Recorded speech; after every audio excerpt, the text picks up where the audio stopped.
पिछले 4.5 साल में गहलोत साहब और पायलट जी दोनों कितने प्रेम से आगे बढ़े हैं और उस प्रेम ने राजस्थान को आगे नहीं, दिन प्रतिदिन पीछे घिसकाने का काम। आज के दिन राजस्थान में गुंडागर्दी नहीं सुनी जाती थी, मगर यूपी सुधर गया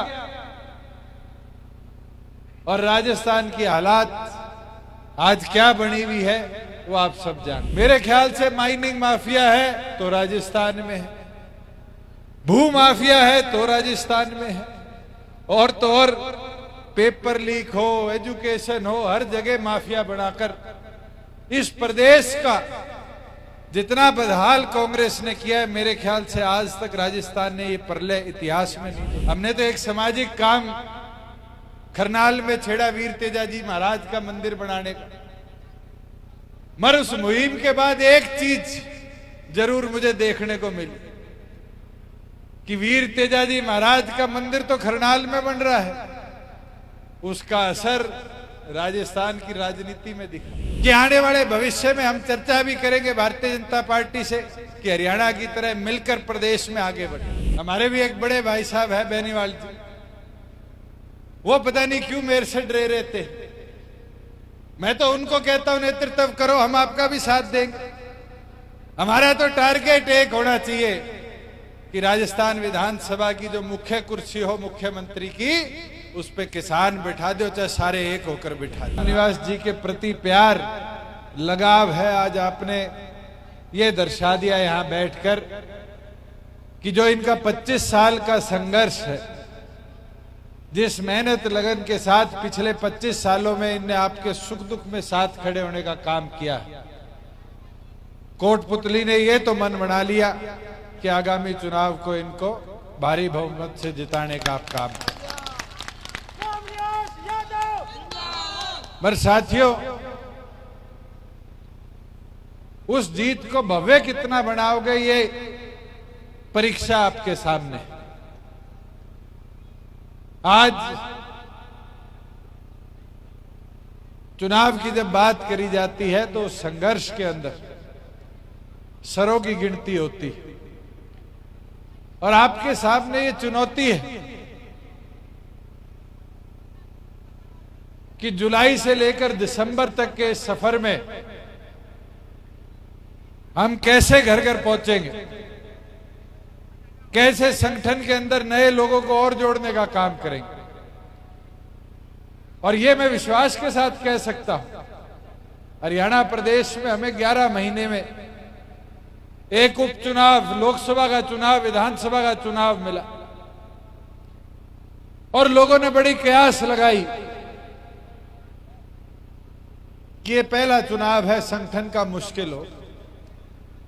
उस संगठन की ताकत ने यह हौसला दिया कि हम 11 महीनों में 10 विधायक जिताकर जो विधानसभा के ताले की चाबी थी उसको लेकर आए। और आज मैं राजस्थान में भी आपको कह सकता, आज मेहनत हमने शुरू कर दी तो यह गारंटी है कि आगामी विधानसभा के चुनाव के जब नतीजे आएंगे तो प्रदेश की सरकार बनाने में अगर सबसे बड़ी हिस्सेदारी किसी की होगी तो आपकी पार्टी जननायक जनता पार्टी। आज कांग्रेस ने क्या हाल राजस्थान का बना रखा है, मुझे लगता है मेरे से अच्छी तरीके से आप जानते हैं।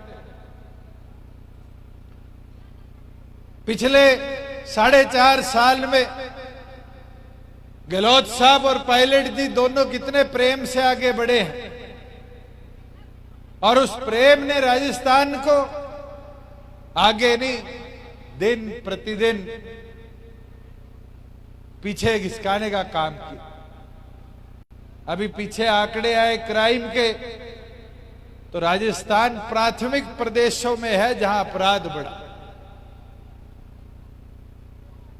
आज के दिन राजस्थान में गुंडागर्दी नहीं सुनी जाती थी, मगर यूपी सुधर गया और राजस्थान की हालात आज क्या बनी हुई है वो आप सब जानते हैं। वही साथियों, आज माइनिंग का क्या हाल है। अभी एक माता जी आई ऊपर, 207 दिनों से धरना चला रखा है, बता रहे थे। मेरे ख्याल से माइनिंग माफिया है तो राजस्थान में है, भू माफिया है तो राजस्थान में है, और तो और पेपर लीक हो, एजुकेशन हो, हर जगह माफिया बनाकर इस प्रदेश का जितना बदहाल कांग्रेस ने किया है, मेरे ख्याल से आज तक राजस्थान ने ये प्रलय इतिहास में नहीं देखी। मगर अवसर आपके हाथ में है इसको सुधारने का।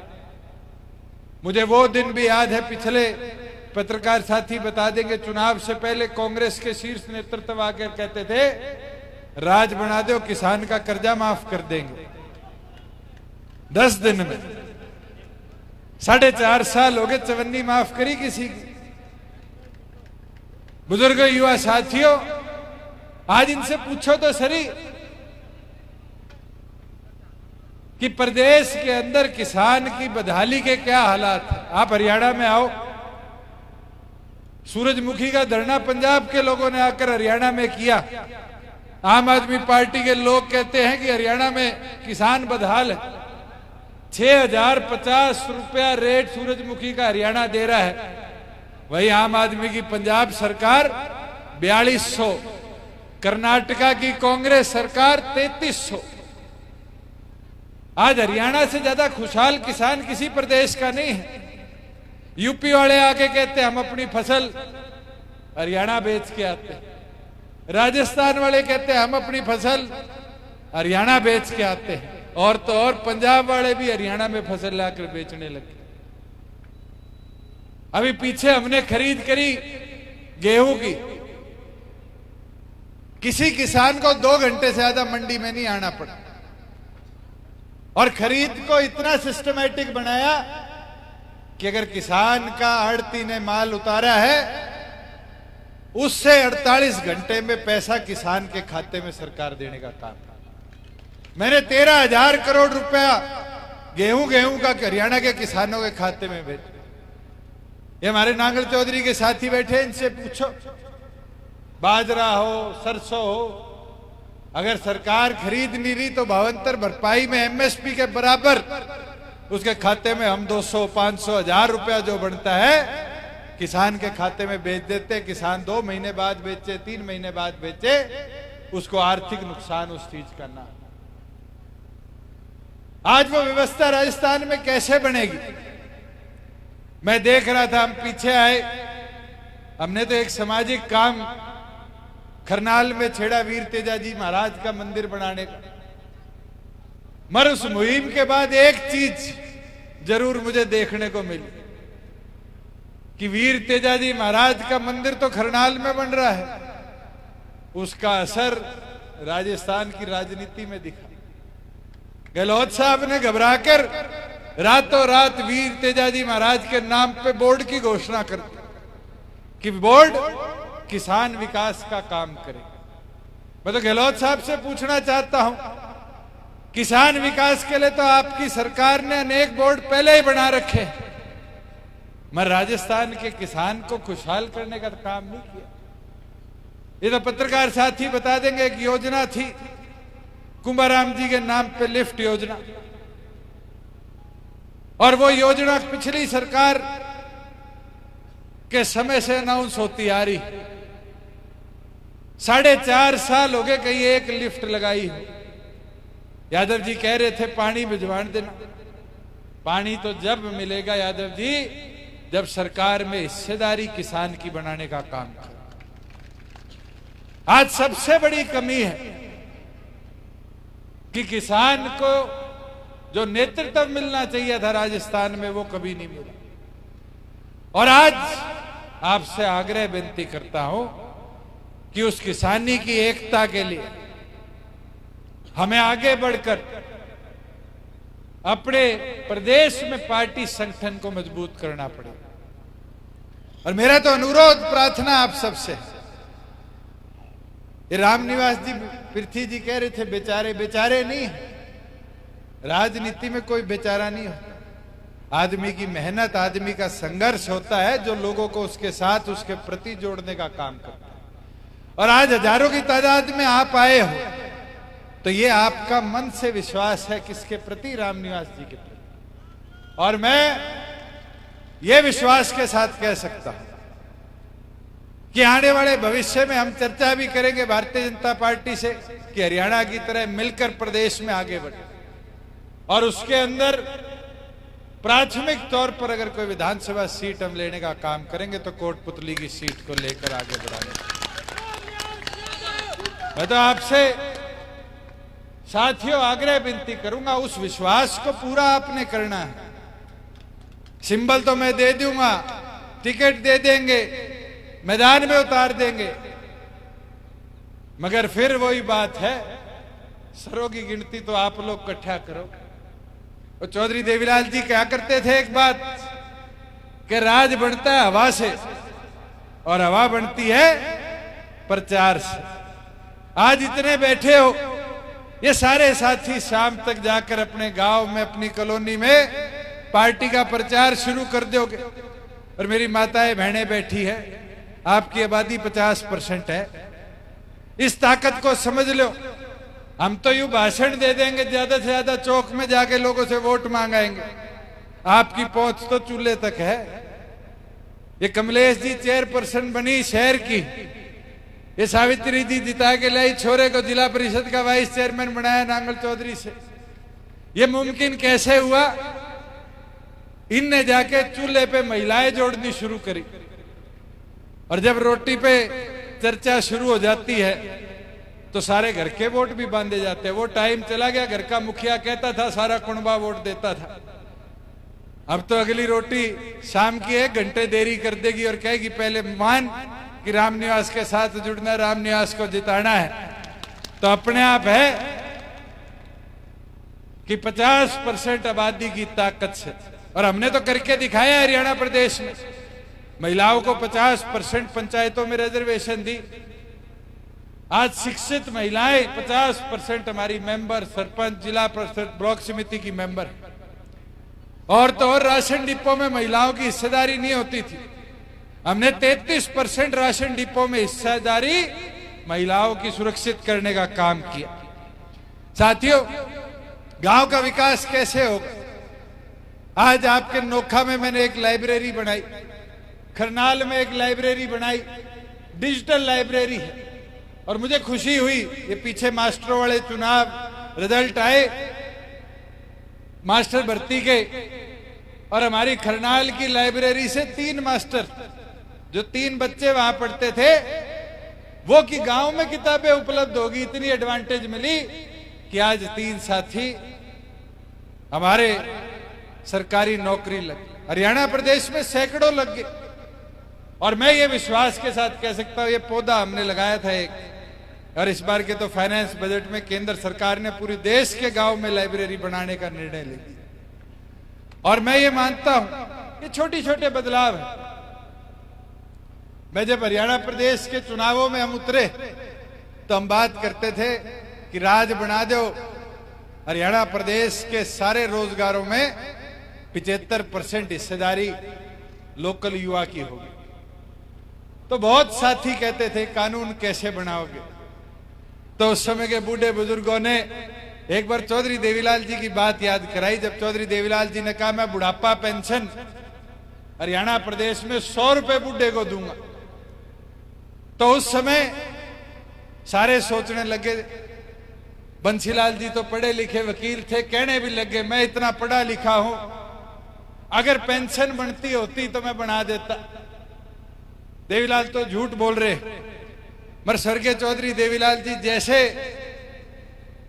अपने वादे के पक्के थे, वो विधानसभा गए, कानूनी तौर पर बिल बनाया, 100 रुपए बुढ़ापा पेंशन शुरू करी। आज 2750 है, हिंदुस्तान में सबसे ज्यादा।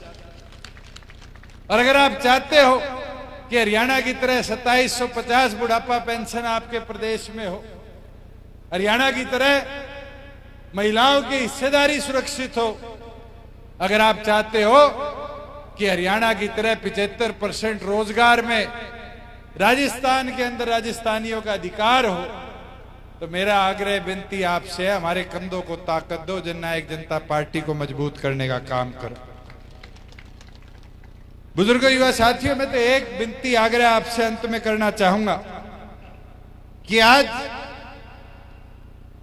राजस्थान के अंदर लोगों ने बदलाव का बना रखा, और मैं तो ये सोचता हूं, ये कई साथी किसानी की बात करते हैं, आपस में लड़ लेते हैं। हमारे भी एक बड़े भाई साहब है बेनीवाल जी, वो पता नहीं क्यों मेरे से डरे रहते। मैं तो उनको कहता हूं नेतृत्व करो, हम आपका भी साथ देंगे।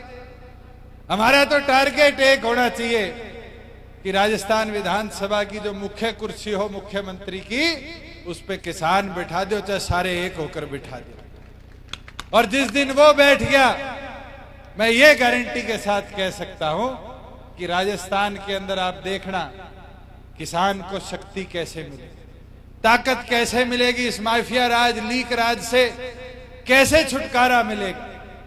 मेरी तो आप सबसे यही विनती, यही प्रार्थना थी, और मैं यही उम्मीद के साथ आज आपका आभार प्रकट कर जाऊंगा कि अब अगले 6 महीने के सफर के अंदर रामनिवास जी के साथ एक एक व्यक्ति दुष्यंत बन के, ये सोच लो आज आपने मेरी तरह मेहनत करनी है, और घर घर गांव गांव ले जाकर। मैं जब रामनिवास जी पहली बार मेरे से मिले, तो उससे पहले मैंने भी 1-2 साथियों को, यहां नांगड़ चौधरी वालों को पूछा कि रामनिवास जी का नेतृत्व कैसा है, कैसा काम करते हैं। तो मेरे को बताने का काम किया। कहते जी ये तो एक एक घर में एक एक आदमी को हल्के में जानते हैं, सारा हल्का 4-4, 5-5 बार डोर टू डोर किया हुआ। आज आम आदमी के अंदर एक ईमानदार नेतृत्व देने की छवि है, और मुझे लगता है कि आपके विधायक के तौर पर इस क्षेत्र के विकास के लिए इनसे बेहतर कोई काम नहीं कर सकता।